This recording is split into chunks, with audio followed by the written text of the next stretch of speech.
Welcome to the F50 Woman podcast, dedicated to sharing stories from a diverse community of women in order to provoke you into a passionate pursuit of life, build unshakable character, and achieve extraordinary things.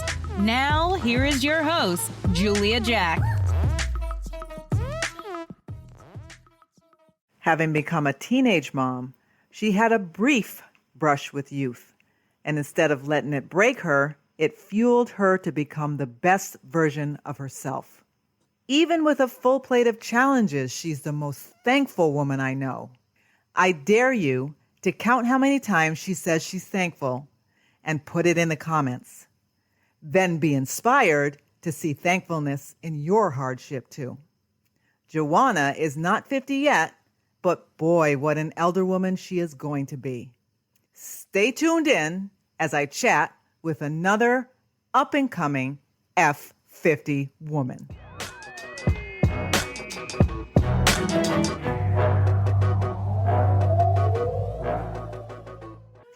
Hey, this is F50 Woman. Thank you for joining us. I am here today with Gwaina Wauldon, and Gwaina is she's just amazing.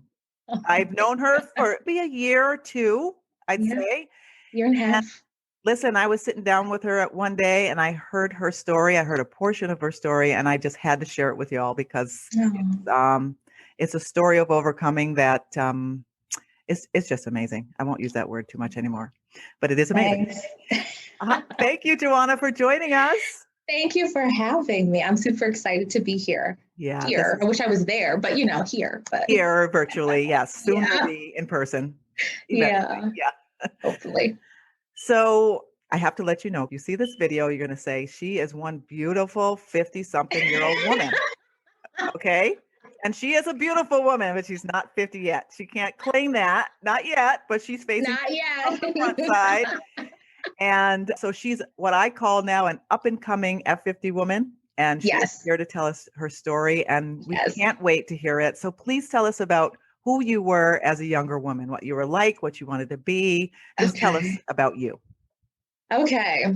So when I was younger, I was always very curious. So I remember wanting to, I wanted to be a teacher. I used to be a teacher at home. I used to have all the stuffed animals lined up that I'd be a teacher.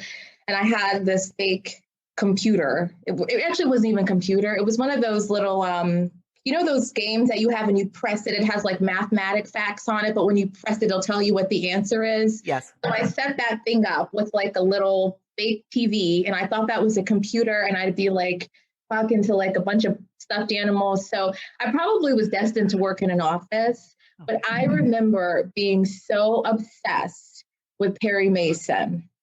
I was so obsessed. I know that's probably so weird.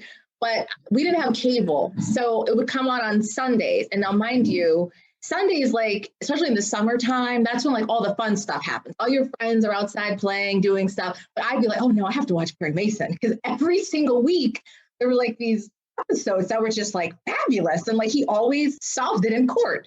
So I should have known then that I would have been an attorney, but no, I thought that I was probably going to be a music teacher because I really loved music. I played the flute. Played the violin for a short period of time, and I just really loved music. So that was me back then growing up. But when I think of myself as being younger, I always remember myself or think of myself as being a mom because I had my son when I was so young. So young to me, he's 21 now. I had him when I was 17. I was pregnant at 16. So I was young. So I've always been a mom. Young mom, but I've always been a mom. So when I think about that question, I was well, how old? From 10 to 16, I kind of, still play with dolls.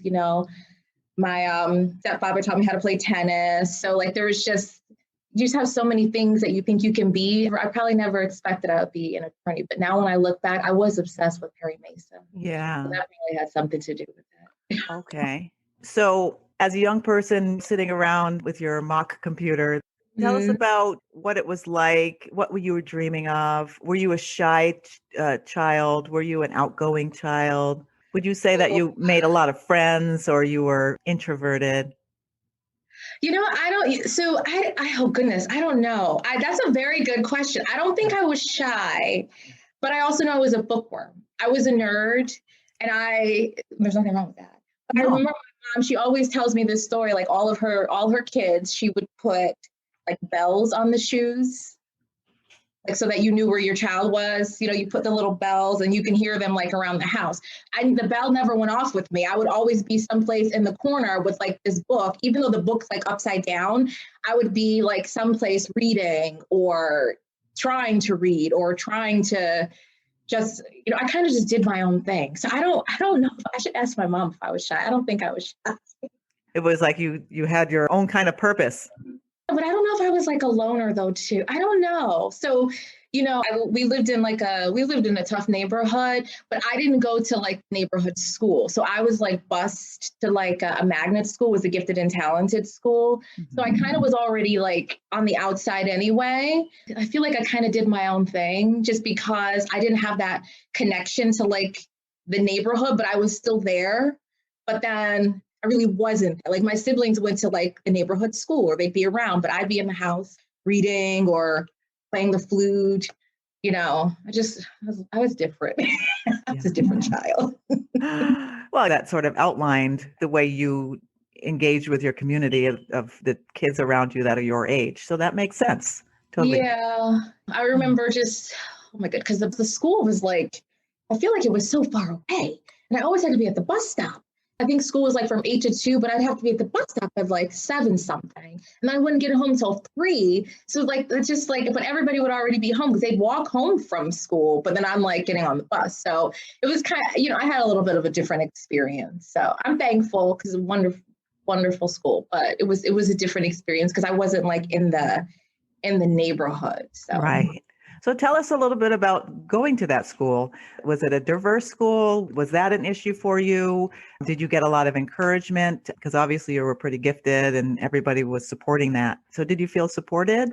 I am so thankful because it was a wonderful school. It was. I am very fortunate. It was diverse up to a point. It was still a city school because I'm from Buffalo, New York, born and raised. Yes, I love the Buffalo Bills. Shout out to the Buffalo Bills and the Buffalo Sabres. Who else? And the Buffalo Bisons. Yes. So I'm from Buffalo, but it was a city school. And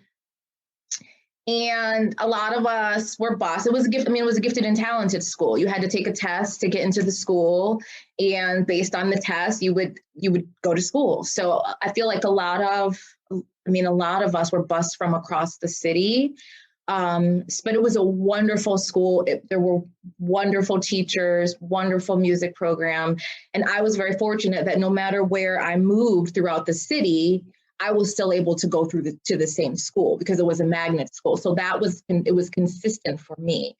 So again, like my siblings, they went to like the neighborhood school. I was able to be bused wherever and go to school. So, and again, the teachers were phenomenal. They were it was a great school. Still is a great school. So now tell us, we're going to jump right over all the meaty middle and tell us who you are now, what you do. I know what you're like, but share it with everybody else. So what do I do? Oh my goodness. So I am an attorney. I'm licensed to practice law in Connecticut, New York, and New Jersey. I do labor and employment law, school law. I'm very thankful. So I went to college because I was a young mom. I started at a community college, which was wonderful for me because they had childcare and it was excellent. So I remember, I think I was talking to someone a few weeks ago. I said, if it wasn't for them having childcare, I wouldn't have been able to get, my associate's degree because I wouldn't have had the ability, who would have watched, my son. So he was there in the little daycare. I'd be able to go check on him between classes. It was wonderful. So I got my associate's degree and then I transferred over. I got my bachelor's degree at the University of Buffalo. And by that time he was in school. So I would have very good time management skills because I would go to school when he was in school, but then I would also work. So I really had to be very meticulous with my timing because I had to be able to pick him up and drop him off. So I did my bachelor's. And then I did my master's, Buffalo State. I got a master's in criminal justice, which I loved as well. Great people, great professors. I worked during the day full time with an attorney who was also great. And then in the evenings, I did classes.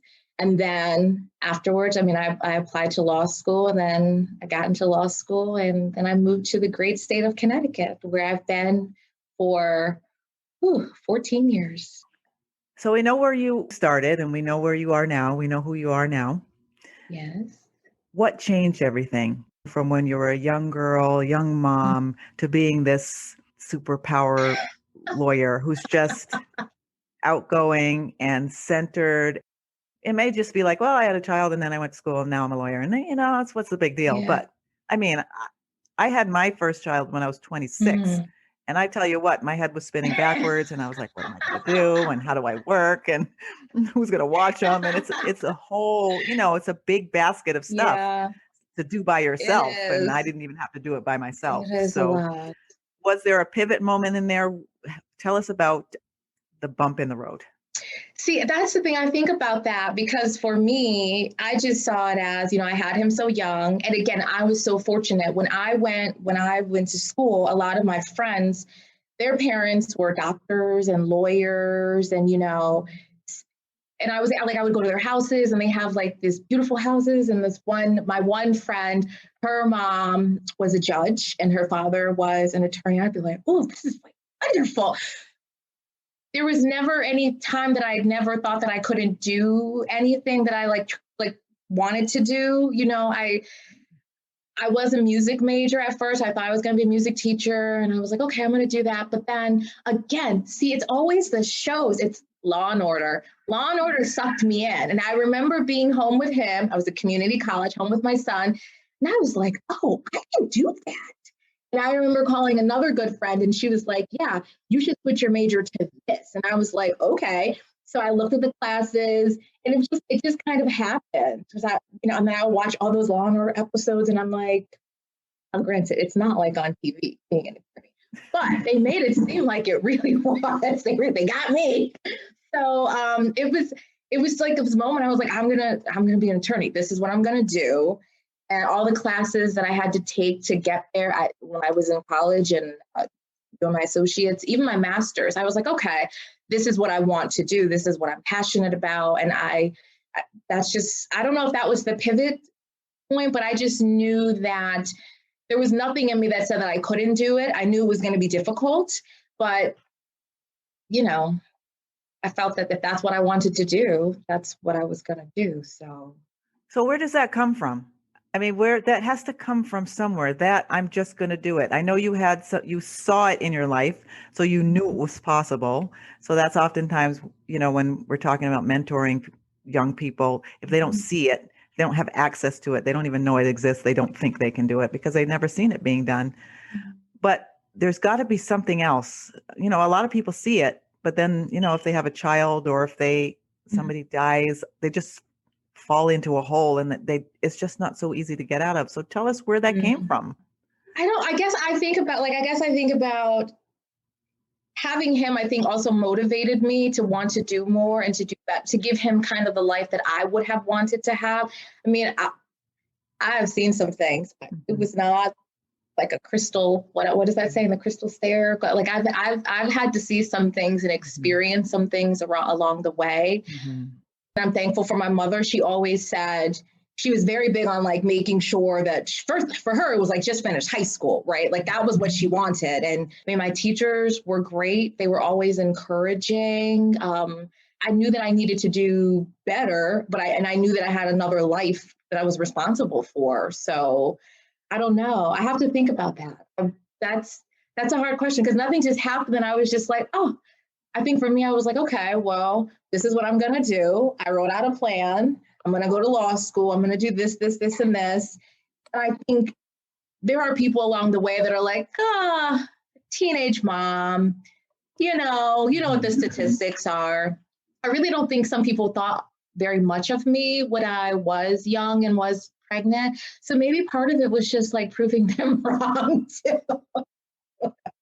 I think a lot of people probably assume like, like the statistics, teenage mom, she'll probably have a few more kids in a few years. I don't think they thought very much of me, but I know this journey wasn't just, hey, I'm pregnant. Now I'm a lawyer. Well, Gotcha. Because that's just how it is. I know that you no. had to do a lot of work. You had to believe in yourself.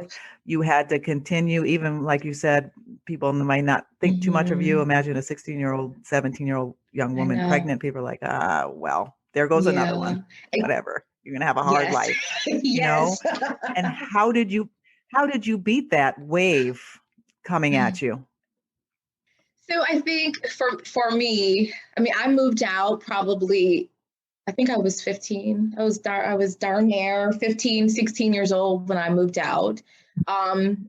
And people who are not familiar with Buffalo, we have, Buffalo is rough. I grew up in the hood. Yeah, Mhm. it's rough. It's very rough. We have a history of there's addiction in the family, so that was very difficult. And there's a lot of drugs and there's a lot of crime from where I'm from. So it's like a step-by-step process. I knew that's not how I wanted to live, but I also knew that, and I knew I wanted more, but I also knew that in order for me to overcome those challenges, I needed a plan. So I'm one of those people that I always have a plan. I don't know.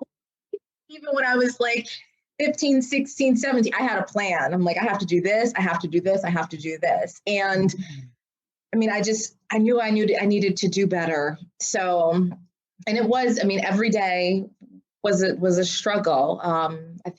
My sister, she's older, she passed away when I think I was 16. She was maybe 21.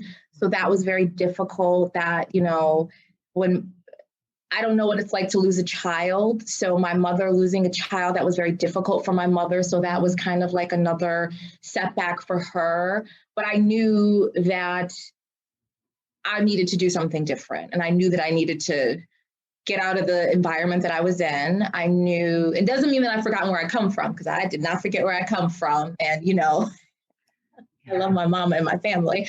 So it's just meaning that sometimes you have to love from a distance because you have to really stay focused. I think that for me, I've really had to stay focused on the end game, even though there were so many bumps along the way. I just knew what the end game was for me, or from what I wanted.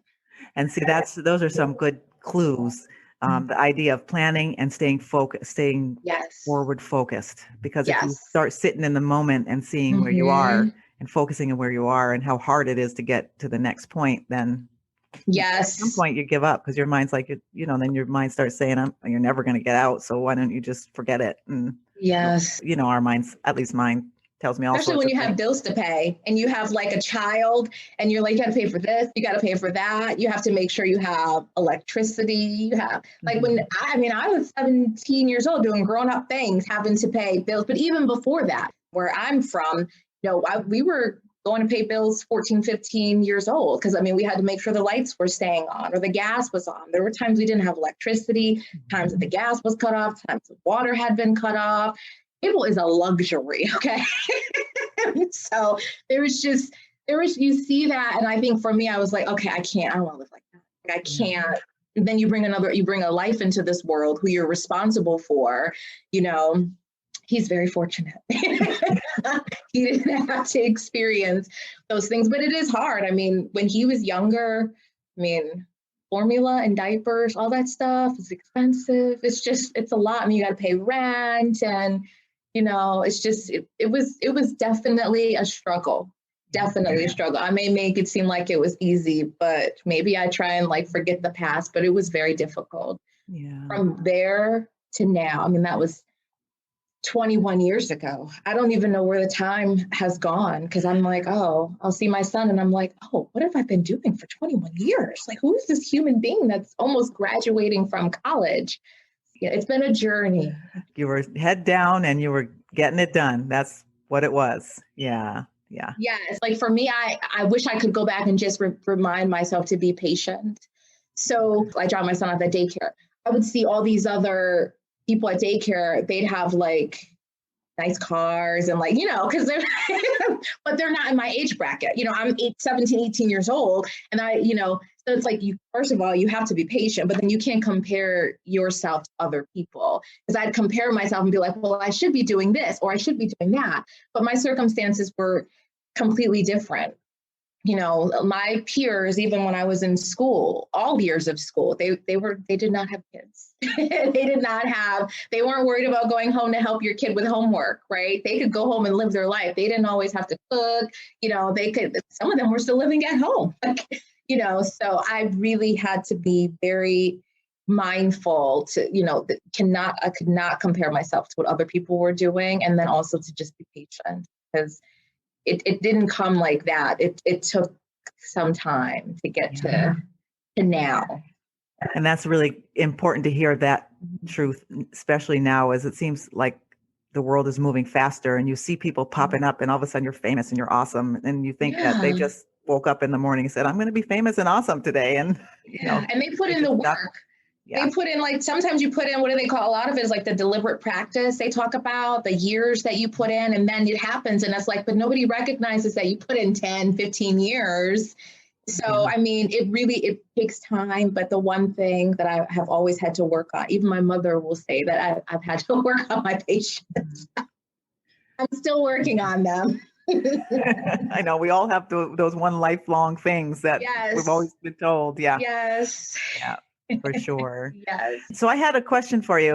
You and another young woman that we both know, we talked about the other day, these petite, beautiful young women are in the criminal justice system. When I say system, lawyers or, working with that. And so where does that come from? I mean, there's a fearlessness in my mind to it. And then there's a passion for helping people. So I think my question is where did that come from? But also, how did you, as a gifted young woman who've overcome all of these things, stay so darn humble? How does that happen? You don't get like, I'm a bag of chips and a soda, so move out the way. There's no arrogance. There's no pretentiousness. How does that happen? Oh, well, that's like a 5-part question. It is, yeah. I graduated from law school in 2010. And if I recall correctly, 2010 was like the worst year ever. They actually have called my graduating class, I found an article, they've called it like the forgotten class because people weren't getting jobs. I think the market or something. I remember that time, yeah. I don't remember. All I remember was like, I finished law school. I should be able to get a job like this. Like, no, it didn't work like that. So I just remember there weren't very many opportunities, but I also knew when I was in law school, there were a couple experiences that I knew wouldn't work for me as an attorney. I wasn't like a firm person. I thought I was going to be a prosecutor or like a public defender, but then you don't realize like the steps it takes for those jobs. And it takes time.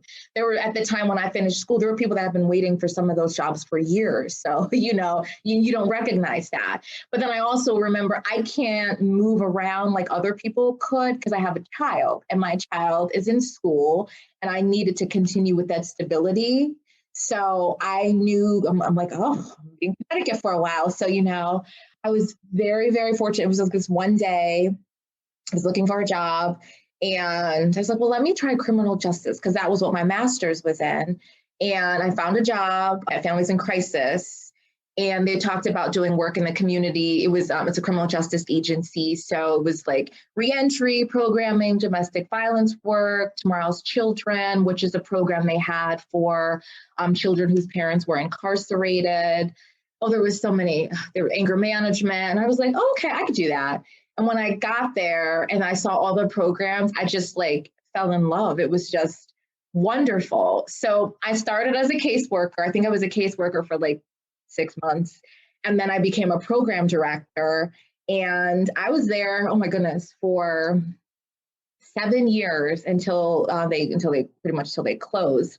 But that was a very different path because most attorneys are not going to go from law school to nonprofit work because, first of all, you don't make a lot of money. I did not make a lot of money. So it was still a struggle. It's like, man, I'm always struggling, right? But it was just, I loved it. I loved going to work every day. You meet so many different people and you remember everybody makes mistakes. Nobody is perfect. And people come to you because they need your help, and you really can't judge them. You help them in the way that you can help them. A lot of them were coming out of prison. They needed reentry program. I used to do programs in prison too. So I would go to the prisons.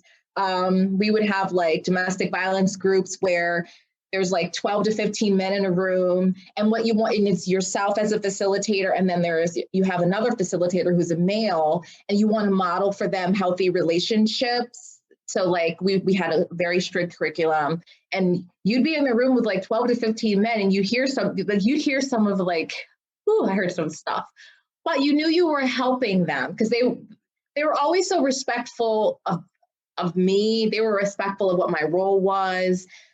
It was great. I mean, even working in the prison, I used to go and do groups in the prison, the Tomorrow's Children program. I'd work with the children whose parents were incarcerated. We had programming for them. Let's see, I've done anger management at like halfway houses, did that too. So there was just such a variety of work, and it was needed. I mean, I was all over the state. It was all over the state of Connecticut. I felt like I was giving back because I knew that I was helping other people instead of just it being about me. I would talk with them about a lot of things because, you know, a lot of them were from where I'm from, and a lot of them made one decision that pretty much changed the trajectory of their entire life. So, and I would never judge them for that because that could have been me. All it takes is one decision or one mistake or, you know, one wrong move, and your whole life could change. So a lot of them, they were people that made mistakes, young men, most of them were young men of color, a lot of them just coming out of prison. Some of them went back. The domestic violence work, you know, we would really talk with them about power and control and managing their feelings and being good fathers. So we really had a really good curriculum. Believe some of them, they would come at you, as I'm sure our mutual friend told you, they would come at you. They would, but you know, we were able to handle ourselves. We loved the work. I'm telling you, I couldn't imagine. I don't know. Yeah, I couldn't imagine. I think it's amazing work. The one realization that I love, and you may have already known it, but people like me may not have known it and have to come around to understanding prisoners are people. Yes. It's just like I was talking to my daughter earlier. Homeless people are people who have tripped over a corner, and it could be me. Yes. Any minute. Yes. I mean, I wasn't an angel when I was younger. But for the grace of God, I'm free, and I'm, you know, hopefully there are no pictures or anything like that. But, you know, you just get caught doing that thing, and here we are. We're in a whole different situation. So thank you for the work you do. I think it's, like you said, it's needed. And I like people to hear that because you've made mistakes and you're paying for them doesn't make you any less of a person. Exactly. And, you know, young people in prison, outside of prison, need to learn how to have good relationships. That's not just something we're born with. So, now, along this process, did you have a mentor? Did you seek mentors, or were they just kind of popped up, or your family was mentors? Tell us about how you got help, or if you had help from the outside. I think for me, and I thought about that question as well, I have met so many wonderful people along the way. So I think it would be a disservice to be like, I had a mentor. I feel like I have learned something. Sometimes I learn good things, sometimes I learn bad things. But, you know, there were so many good people. I have been very, very, very fortunate. I have met a ton of good people along the way that one way or another, they believed in me, or maybe they didn't believe in me, but I had to prove to them that, you should believe in me, you know. So things sometimes just fall into place. Like sometimes I'd be like, oh my God, I needed a job when I moved here. And I had just happened to look online, and there was like this minority fellowship program that they used to have through the community colleges. And one of my assignments was that I taught college classes in the prison. So that really helped me. So I used to teach, oh my goodness, I drove all the way out. It was near stores. I was like at a level 1 facility, but they were 21 and under, 18 to 21. They had paid like, I think it was $3 to take a college course. I would drive out Virgin Correctional Facility. That was the first time I had like taught in the prison, and they had like this little body alarm on me, and they'd be like, well, if you move a certain way, the alarm's going to go off. And I went to the class, and they were good. Like, they were great. I taught classes, and, everything just happened to fall into place when I moved here. So I'm thankful because the people I met along the way, they gave me an opportunity. Right. So it's like, opportunities just you don't wake up, they don't just come and be like, oh, here's an opportunity. There had to have been something in other people that they saw something in me that they were like, oh, let's see if Joanna would be interested in this, or, Joanna, why don't you do this? So there's just, I've met a lot of very, very, very good people. So I'm very thankful. Nice. Now, do you happen to remember any one piece of advice that sticks out in your head, or one thing that anybody told you at any point in time that sticks out? I'm just curious. It just came to mind. If that one lady who said that to me that one time, and you always remember it.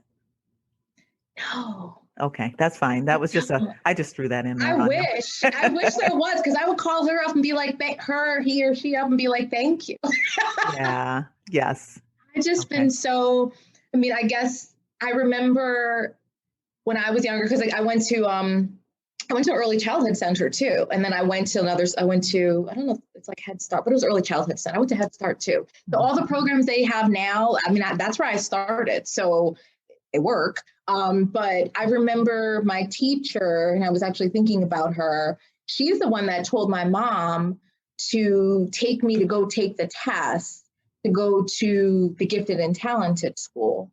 So if it really wasn't for her having that conversation with my mom, who knows what would have happened. I went to take the test, scored high, got to the school. So that was something that, I'm forever thankful for that. But even, when I did early childhood center, the school that I went to, my teachers, they taught us about like African queens and kings. And, there was just, I have been very fortunate. My mom used to have posters on the wall of like the African kings and queens, and I would sit there and I would like study them. And, so there wasn't a time that I never thought that I couldn't do anything. I always thought that everything was possible if I stayed focused. So nice.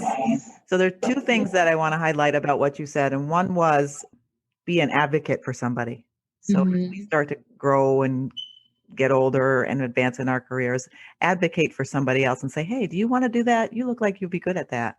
And then the second one is in your home, the things your children see. I've heard this before, when you have pictures of someone who looks like you, or even for women who are of any color, if you have women doing things and they actually see it in a picture, or you have quotes around your house about you can do it if you try, that kind of thing. It really has a powerful effect on young people, because oftentimes we talk, parents, we talk, do this, do that.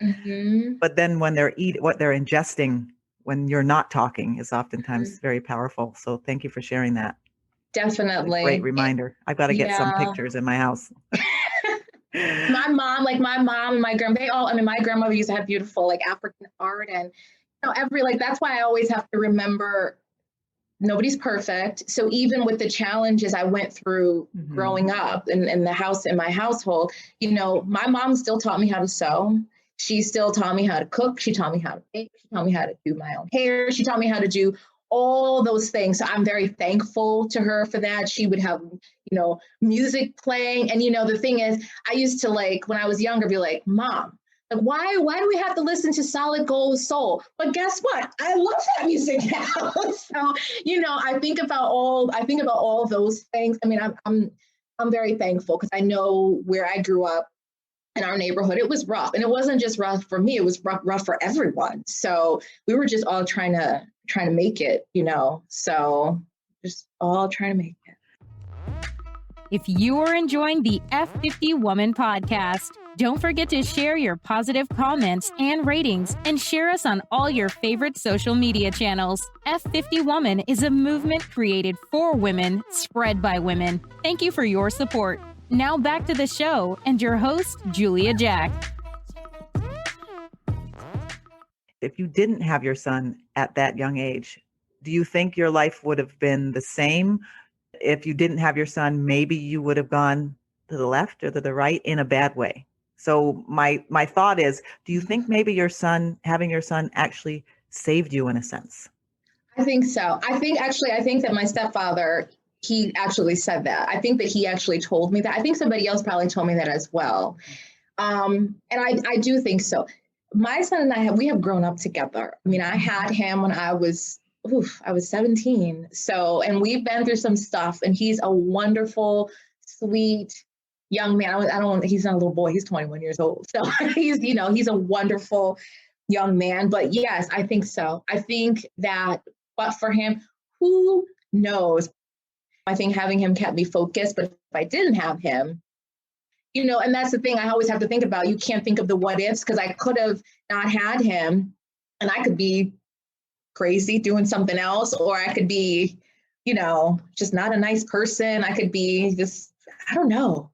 So I'm thankful this is the life that I have, because I really don't know what it would be like. But when I think about my younger years, he's always been there. He's always, since I left, and he's always been like a constant fixture, no matter what. So when he moves out, I'm gonna be very sad, but he's like my best friend, because like along the way you meet people, they come and they go, and everybody, people grow apart, they do their own thing, but he's always the constant fixture. See him every day, talk to him every day.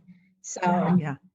So being in the criminal justice system and seeing a lot of young men who've made some mistakes that got them in pretty hard places, being a single mother, raising a son, do you have any thoughts about what to do or how to do what you did with your son that maybe didn't happen for other sons?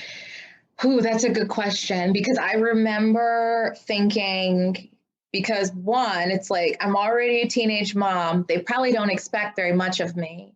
And then I'm also having a little boy who I had read something that said that it's the single moms that they give birth to the criminals or something like that. I don't remember what that was, a long time ago. And I remember being so offended, like usually things happen when I just have to prove people wrong. Seems to be a trend with me. I think for me, it required a lot of sacrifice and sheltering. I kept him very sheltered. Like when I had him, I moved to a neighborhood where I knew that there wasn't the same level of crime. It cost a lot more money than I had, but I would rather have used that money to make sure myself and my son were safe than to live where I was and not know, and just sometimes there's a lot of criminal activity, or just, I didn't want him to see some of the stuff that I saw. But not everybody can afford to move to different area. Like that's why I struggle with that, because I would have loved to have stayed where I was and, have him around like family. But I moved on the other side of town where it costs a lot more, but the schools are really good too. So it kind of, because I can't afford private schools. So I was like, I have to move over to this area where the schools are really good. I kept him very sheltered. So, I mean, I think for me, I kind of just planned to get him out of that situation, but a lot of people can't do that. And the one thing that I remember when I worked with the men that I worked with, a lot of them would go to jail and they would come out, but they'd go home to the same circumstances. There weren't any jobs for them. There weren't any opportunities for them. So that's why, the rates of recidivism are high. I mean, I think that's probably why I did study criminal justice, because I wanted to know why is it that there's some neighborhoods that are vibrant and, there's no broken glass in the streets and you don't have broken windows and, the grass is cut, everything is nice and beautiful. But then you have these other areas where it's just like, it's so impoverished. You have kind of like the broken windows theory. You see, the police are always around. You don't have a grocery store. You only have the neighborhood store. You don't have the nice supermarkets. I was always very curious about that. I'm still very curious about that. But I think that a lot of it has to do with just people's financial situations. Not everybody can afford to do what I did, and I couldn't even afford it, which is probably why I was still poor. But I just sacrificed. I wasn't able to go and buy stuff that that other people were able to buy. I wasn't able to, I didn't even have a car. I just take the bus because, can't really pay for car insurance. I'd rather get a bus pass. We take the bus and then I can live in this neighborhood. So, Joanna, what's next for you? Let's talk about the next phase. I don't know. Let's do a little dreaming. That's a little bit, when you become a F50 woman, what do you want to be? Where do you want to be? What do you want to do? Who do you want to be? Well, hopefully my student loans will be paid off. No, whoop, whoop. Yeah. Good luck. Let me know how you do that. That's like my priority. But what I really would like to do, and I was actually talking to a couple people about this week, I would like to have some kind of entity, I'll say entity, for teenage moms, such as how I was, where they offer like GED classes or trade classes, college classes, but it has to have daycare. Or like pre-K or like some kind of schooling, but it has to be specifically for them so they can meet other people like them so they don't feel alone. So this way, you have somebody that you can go through life with. You raise your kids together, go through school together, and there has to be transportation too. There's lots of programs that are offered to like young teenage moms. That's something that I would like to do. Yeah. That's one of those things, there are some programs, but I don't think there could ever be enough of There's those not, types of programs. And then a holistic program like you're talking about. Yes. But I also would like programming for like some of the younger men who are getting out of prison too, so that they can learn a trade, so that they could learn job skills, so they can get a college degree, something where they have some kind of income coming in, even if there's like a house where they could like live to like get themselves on their feet, so then they can like, have an apartment. I always have all these ideas about things. Dreams require finance though. They do, but that is, listen, from where you have traveled, I don't want to hear a thing I don't want to hear the word impossible from you. So if you dream it, I have a confidence that you can make it happen. And of course it takes support, but there are a lot of people out there who believe in what you believe in. They just don't know how. So they would tag on to what you're doing and your vision. So yeah, that's what I would like. And I think, and I'm hopefully, and then of course I have my son, and he can contribute as well. So then, just he's going to graduate next year. So just being able for him to be able to help as well. Cause like I tell him all the time, like, you're very fortunate. Not a lot of people are very fortunate to have like the opportunities that you have. So, I would like to open like a soup kitchen too. There's like so many things I would just like to do. I wish there were more than 24 hours in a day. Cause like you said, homeless people are people too. And like, it's so sad that you have people that you have no place to live, you have no place to go. So, there's a lot of things that I would like to do. Good. Okay. So we'll have to check in with you in the next couple of years, and we'll give you a couple of years after your son graduates to adjust, and then we'll see what's next. Yes. So I have a random question for you. My question is your. Okay. It is, why do you think evil spreads faster than love, or do you not even believe that's true? I think that I think even though you would think that love is easy, maybe I think love is hard for some people, because I feel like when you love, you really have to love.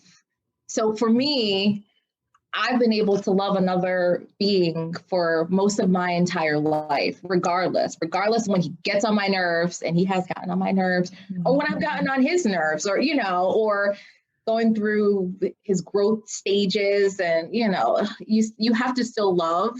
But sometimes, and that takes a lot of work, because you have to recognize flaws and all, right? And then they have to love you in return. It's difficult, but I think sometimes it's easy. I've learned there's a lot of mean people in the world. And sometimes I don't know. Do you think one spreads faster than the other? Because love is hard. So do you think it's easier for you just to fall into hate and anger and all of that? I think so. Okay. I think it's easier because I think that it's easy to just be like, and just be done with it and not have to really invest in trying to understand the other person. I mean, because I have to think about my own experiences. I mean, with the population that I worked with for so long, you know, sometimes I would really hear some things and it would have been easy for me to be like, why am I even working here? Like, you know, but every day I was like, no, like we're going to work through this. We can move past this, you know? So I think that it's very easy just to like throw away what you don't want to deal with. And maybe that would be, you know, maybe that's evil, hate, you know, but it does take a lot to have to love regardless and to invest that time into understanding everybody has flaws and nobody's perfect. That takes a lot. You have to have patience too. So thinking about you in terms, like you said, of the population you work with, because I imagine there's a lot of, well, I hate them because they did this to me, or, yes, you know, it's a lot of that tossing around. And sometimes like maybe they felt that way about me, but they would always come back. And you know what I will say, the men that I worked with, they were men. So you have to treat them with respect, and they've always treated me with respect. And I remember going out, I would be out and about in the city and I'd see some of them. They'd be like, oh, Miss Gwaina. And I'd be like, oh, okay. So it was never the dynamic where they felt as if they were treated poorly, but that's because I think I understood that your mistake doesn't define who you are. And a lot of people are very gifted and have a lot of promise in them if they can see the gifts that they have. So sometimes it was just a matter of them understanding, you know, you're not what people say you are. You have to do better too. So otherwise, you know, you're proving them right. You want to prove them wrong. Like Joanna did. I proved them all wrong. I think that's like a theme that maybe people say stuff and I'm like, I'm gonna do it anyway. Yes. Work to my advantage and disadvantage sometimes. That's what I was going to say. You use it for the good, because some people could backfire on some people. Exactly, right? Pure prideful nonsense. That's a whole nother avenue. Right. Well, thank you so much for that. So I feel like some of the questions I really didn't ask. Like, ask them again. I'll answer. Let me answer. Ask them again. No, I'm just kidding. Okay. I know you have a lot in there, but that's okay. But you're not 50 yet, so we'll circle back. Ooh, that's a good idea. Yeah. And just be like, oh, so I answered this question. You can do like the side by side. That's what I want to do. Yeah, I think that'll be a really great idea, and just see what happens. I look the same. Isn't that just real? But yeah. Anyway, don't even go there, because I'll start talking about. I look in the mirror and I'm like, what is happening? Happening? You can tell you're older. It's terrible. You're supposed to look, because and you see fabulous. It like when I have my hands up to my daughter's hands, it's like, oh, okay. You know, hers are all smooth and buttery and wonderful, and mine are a little bit just older. Well, you're working. You're working. I'm a working woman. That's what it is. You're working. So I just have a couple more questions. Sure, One is, what book would you advise women to read? Ooh, wow. The one book that I have read recently that I think was really good for me was The Four Agreements. Yeah. I had the book years ago. And then during the pandemic, I was like, you know what? I'm going to read this book again. And it really, I think the second time around and then the third time, because then you read it and then you like start highlighting stuff. And then you're like, okay. Because I really think that for me, I'm like, because, you know, the first is like, you know, you need to be impeccable with your word, right? So then you're like, every time you speak, you're like, am I being impeccable with my word? Or, you know, you can't take things personal, you know, and always doing your best. Like everything in the book is just wonderful. So I would highly recommend it. I gave it to one of my best friends to read, just because it really, because, you know, you can't really, and you do not make assumptions. Because I know for us, sometimes we make assumptions. So every single agreement is something that just, I feel like if everybody read it, it would probably change communication with everyone.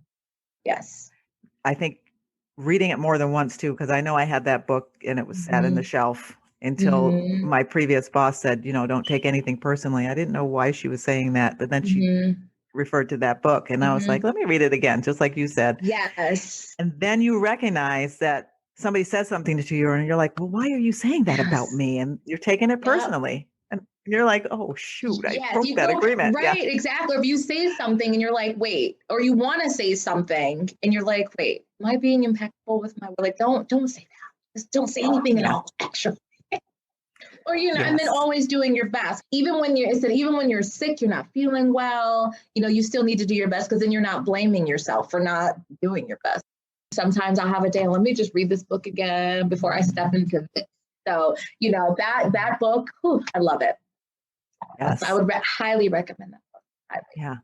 And if you're married or if you have a boyfriend or a significant other of any kind, listen, you're going to need to learn not to take things personally and to be impeccable with your word. And do not make assumptions. And definitely don't make assumptions. Always do your best. Your best. And your best is your best, because it really has nothing to do with anybody else. Like, it's my best. And really nothing anybody does is because of you. So it really does help. That book is amazing. It really is. Hits the key points to the things that make us crazy and make us behave badly and not communicate, like you said, every single day. Let me tell you, I did that this morning. I took everything personally, and my husband and I did not have a good morning. So you need to read the book. Or you know what you do? You tab it, and then you're like, and you look and you're like, okay, let's talk. Yes. I should have taken some time, but yeah, that's a really good book. So read the book, Good everyone. book. Yes. So what is the one thing that you can't not do every day? Ooh, it's a hard one. So I have to do some kind of like physical activity. Like, I have to either run, or I have to walk, or I just have to do some kind of exercise. Every day? Every day. I know, right? So like today, that's good. Walk. But like, I try to run like most days a week. I really do feel like it really does help. And I wasn't a runner until I had gotten the flu in like 2012. It was the worst experience of my life. It's awful. And I remember that I saw this man. He had to be like maybe like 90. And he was like running. I was like, if he can run, I can run. So I did like the couch to 5K, and you'd see me like run for 2 minutes. And that's how I became a runner. So I'll run like as many days as I can a week. And then like I'll do like 4 miles, 5 miles, 6 miles. On Sundays, I'll do like a longer run, like 8, 9, 10 miles, but it helps me. So I have to do some kind of physical activity. Otherwise, because it's good to sometimes take in the air or just think. It's kind of like a meditation. Okay. I was going to ask why, but that answers it. Yeah, it really helps me. I would probably be a crazy person if I didn't have some kind of way to like release stress. Yeah. So what I'm trying to learn now is meditation, which is helping me with my patience. So that's what I've been trying to also do every day. But I just started that with the new year. Okay. So, because I read something that said that if you meditate, it's like a day of vacation, or like it equates to like a vacation or something. So I'm trying that as well. Yeah, that's a good one, because then you learn the muscle. It's like building a muscle of how to quiet yourself, quiet your mind. So when you start to get crazy and anxious and worried and overwhelmed, you have that power to just say, okay, that's not what I'm doing now. And you can do the 4 agreements while you're meditating. Yes. Hey, see? That's a good point. I'm just saying. Reinforcing it and getting it you set. Sit there and you're just, yes, it's wonderful. Yeah. It's wonderful. So that's what I've been trying. I'm trying to like take this year to like learn to be patient. So nice. Okay. Yes. Thank you for all those tidbits. I know we learned a whole lot just from you sharing your story. So thank you so much for sharing it, and keep sharing it and keep doing what you're doing. We all have talents, and I just think you have an amazing talent. Oh, thank you. Being so darn smart and so darn humble and giving and wanting to help people. We just need help. And I don't care how great your life looks. We all need help. We all need a hand, and we all need change. So I agree. Yeah. I agree. Yeah. So how does someone listening to this podcast get in touch with you after the show? They can call you. Okay. No, that's a real thing. They can call me or they can email me and say, how do I get in touch with Gwaina? And this is why. Yeah. Yeah, Julie they can do Jack. that too. She's my agent now. Listen, listen, I've got it on tape. Okay. I said, when you start traveling the country, I will be the one that keeps track of your schedule. I'll even do budgets. I love spreadsheets. I love meeting people and calling people for you, setting up your interviews. So this could be the beginning of an amazing relationship. My husband would be jealous, but okay. We'll bring him once in a while. He can come. I know he can come once in a while. Yeah. But I mean, they can email. I can give you my email, or they can contact you. Okay. So you know how to find me. Yeah. Well, but this is fun. I think that you're amazing for putting this all together, because I'm sure along the way you have met some phenomenal women. So for you to put this all together, that's just wonderful. Thank you. You could have like a radio show, like podcasts, like, we got some solid gold soul in there too. Okay, I got to work on the music portion. Yeah, one step at a time. One step at a time. But yes, I have met some women, and they're so incredible. And then when you hear where they come from, what they went through, how they got there, it's just like, we need to tell somebody about that, because really, I used to wake up and watch these incredible women and think, next week, I want to be an incredible woman too. And nobody's going through what I'm going through. So and then you start thinking, I can't do it because nobody understands that I have to deal with this. But yeah, they're incredible. The best thing is that there's still so much time. Like it's not over. Like, for this is like, the beginning. So there's just so many things out there, a lot of opportunities. That's right, because we are not done yet. Exactly. Yeah. Well, thank you so much for being here. And thank you. I look forward to getting to know you better just outside of this podcast. And yes. Thank you again for taking the time. Oh, you're welcome. You've been listening to the F50 Woman podcast. Join the F50 Woman movement and this diverse group of voices to help change the world one woman at a time. Why should you join at your age? Because we're not done yet.